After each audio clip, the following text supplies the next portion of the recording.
Dear Mama Colleen, helloy po. Itago mo na lang ako sa pangalang Ola. Isang DH dito sa ibang bansa. 39 years old. I've been into a relationship na minamaltrato ako. Bugbog sarado mula sa ama ng mga anak ko. Ilang taon kong tiniis yun, Mama Colleen.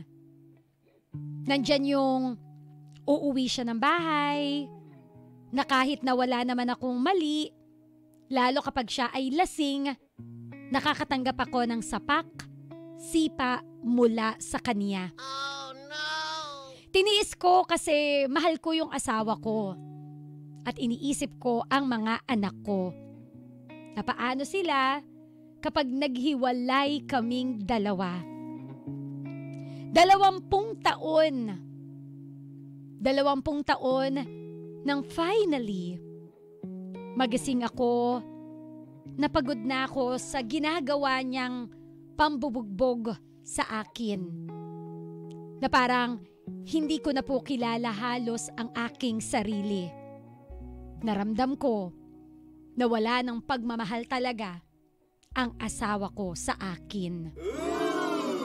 Kaya mabigat man sa puso, nakipaghiwalay na ako. Sapat na ang 20 years na pagtitiis ko sa kanya. Mahal ko siya, pero ramdam ko na wala na talagang patutunguhan ang pakikisama ko sa kanya. Freedom! Kalayaan! Finally, naging malaya na ako sa mapanakit na asawa ko. Sa ngayon, wala ang mga anak ko sa akin dahil wala akong maibubuhay pa sa kanila. Kaya nasa poder muna sila ng kanilang ama. Hanggang nagkaroon ako ng tsansa na makapagtrabaho. At dito ko nakilala si Leo. Mabait si Leo, Mama Colleen. Wala akong masabi sa kanya. At nakita ko kung gaano siya kaseryoso sa akin. Ngayon lang uli ako nakaramdam ng ganitong klaseng atensyon.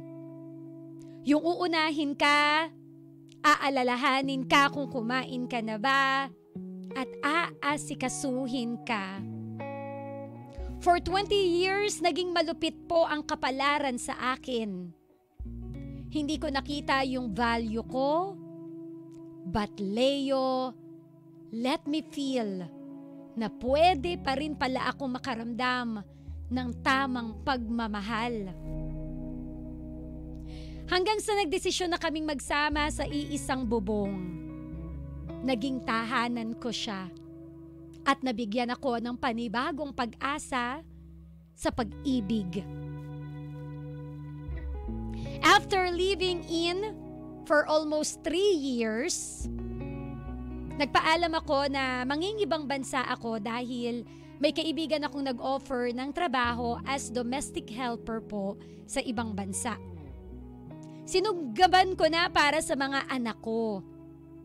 Pumayag naman si Leo at naintindihan niya ang desisyon ko. Kaya pansamantala, long distance relationship muna kaming dalawa. Mama Colleen, 1 taon na kami ni Leo nung nagdesisyon po ako na ibang bansa. Again, para sa mga anak ko.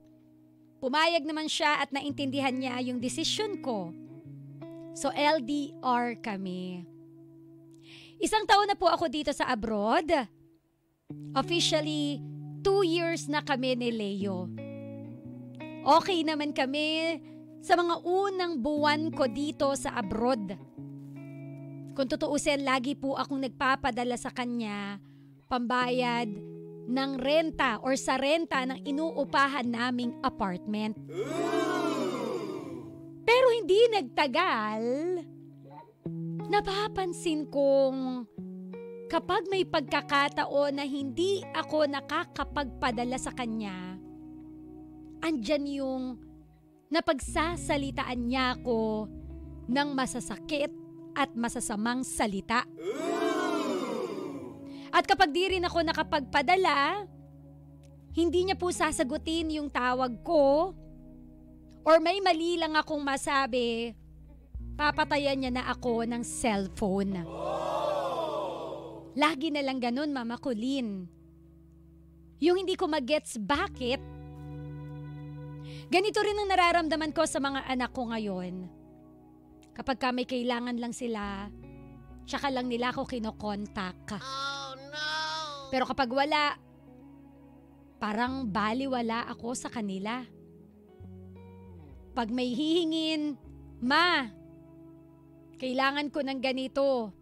Pag naibigay ko na, ni mga musta, wala akong nararamdaman. Kung ano-ano na rin ata ang sinisiksik ng ex-husband ko sa utak ng mga anak ko.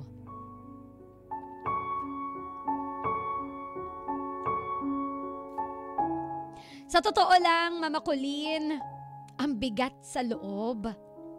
Dumagdag pa nga itong si Leo. Isang taon na ako na nagpapadala sa kanya kada sweldo ko. May trabaho rin naman siya. Kung tutuusin, sumasahod siya weekly. Ang hindi ko maintindihan yung magbibitaw siya ng masasakit na salita sa akin sa tuwing hindi ako nakakapagpadala sa kanya, or kapag ka nahuhuli or nade-delay yung padala ko sa kanya. Na akala mo bang laki na ng kasalanan ko. Hindi ko alam ano ang gagawin ko. Mahal ko eh. Although Mama Colleen, marami sa kaibigan ko na nagsasabi na hiwalayan mo na yan kasi mali na. Umabot pa nga sa punto, Mama Colleen, na sa sobrang sama ng loob ko, one time, gusto kong magpakamatay dahil sa kanya. Litong-lito na ako, May. Sa 1 year na nagpapadala ako, gusto ko na sanang huminto. Pero paano? Oh no! Mahal na mahal ko talaga si Leo. Hindi ko talaga alam kung ano ang gagawin ko. Muli ako si Ola at ito ang aking heart to heart with Mama Colleen. Mahal ka pa ba niya? That is the biggest question talaga, or the perfect question sa kwento mo ngayon, Ola. Kung ikaw napapatanong ka kung mahal ka ba niya, ako rin mapapatanong ako, mahal ka pa ba niya? Kasi di ba kapag ka mahal ka, magiging gentle siya sa'yo. Kapag ka mahal ka, iingatan niya yung puso mo and never niyang sasaktan ang damdamin mo. Ganon ang nagmamahal. Iisipin yung kapakanan mo. Ngayon, ano nga ba yung signs na hindi ka na mahal ng isang tao? Number 1, top on the lists, wala na siyang respeto sa'yo. Kapag ka ang respeto po nawala sa isang relasyon, alam mo, totoo, everything will follow. Lahat ng sakit, lahat ng hapde, mararamdaman mo. Kasi kapag ka walang respeto, hindi niya nagagalangin yung mga gusto mo, kukontrahin niya na lahat ng mga sinasabi mo. Walang respeto. Number 2, natitiis ka na niya na nakikitang nasasaktan ka. Kumbaga, wala na siyang pakialam sa nararamdaman mo. At number 3, sign na hindi ka na niya mahal kapag may pinag-iinitan na siyang iba.